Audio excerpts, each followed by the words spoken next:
Astrologer, Psychologer, between one fern, and July has been insane. That is because we have had two eclipses. They usually come in pairs. Then Mercury retrograde. Whew, we're being rocked. But luckily for you, my ferns and I are here, so never fear. So the lunar eclipse is at 24 degrees of Capricorn, opposing the sun, which is at 24 degrees of Cancer. Okay. So there's a lot going on in this eclipse chart. It's almost hard to know where to start. The moon is in its detriment in Capricorn, which means that it doesn't function well there. Capricorn is all about compartmentalizing, work, structure. The moon is all about nurturing and change and feelings. So there's a conflict there. We're trying to apply structure, logic, long-term plans to the moon, which is Cancer, which is feeling, it's changeable. It's bringing up a lot of emotions, but with the Capricorn moon, you don't have the tools to deal with them. Cancer is all about our gut instinct. What, might not feel logical, but we're being pulled towards that. Capricorn moon can sometimes be selfish and too self-serving. When the moon is conjunct Pluto, it's impulsive, emotionally. We don't have a ton of control. It's a lot of emotional power struggles. I know that's been a theme that some astrologers have been discussing. And yes, it's power struggles, but it's more than that. It's realizations, which comes with any full moon, but particularly a lunar eclipse.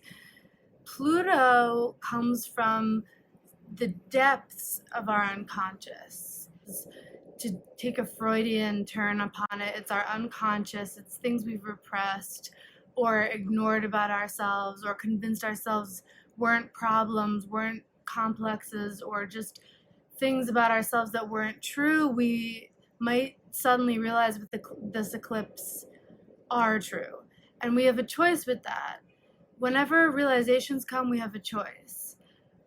You can pause and reflect and think about your role in whatever's going on regarding these power struggles, or just feeling uncomfortable with the things you're realizing about your own emotions, your feelings about a situation, or the way you think you've been operating, for example, in a relationship is not the way you've really been operating.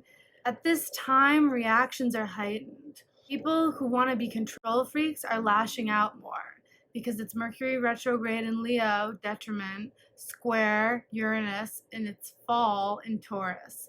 That is, again, that impatience that we had at the solar eclipse, where we are frustrated with our own lives in many respects. The eclipses of 2019 have pushed us to work. We've been very career focused, and it feels safe and comfortable to hide in work. However, the eclipses this month are happening during a Mercury retrograde period. So it's very important not to make any hasty, impulsive decisions. We don't have all the facts. We don't have all the information. You might, for example, want to renovate your house only to realize that you don't have enough money.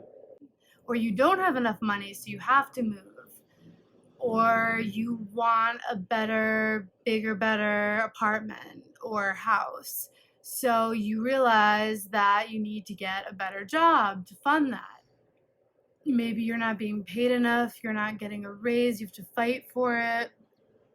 Moon conjunct Pluto is a very fighting energy, but it's also a very sensitive emotional energy, as is the last decan of Cancer.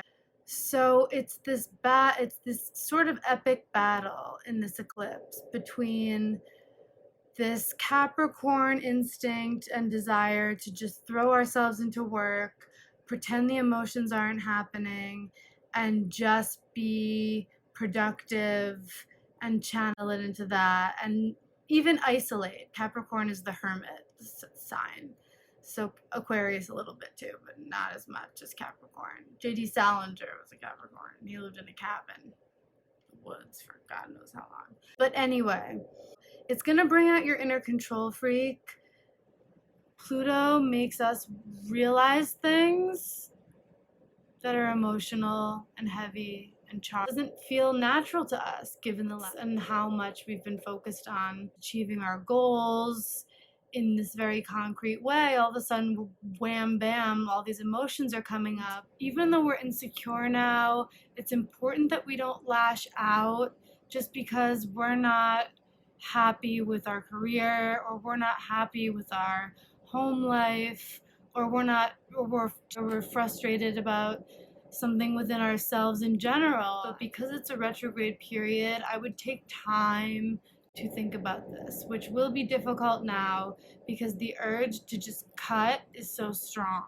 However, you will likely regret it. I mean, maybe J.D. Salinger was happy in that cabin. I haven't done enough research on his life. I saw a documentary years ago. I don't know what he's up to. I think he died. Just make nice. Paradoxically, nurturing our relationships is what's going to get us ahead in our careers.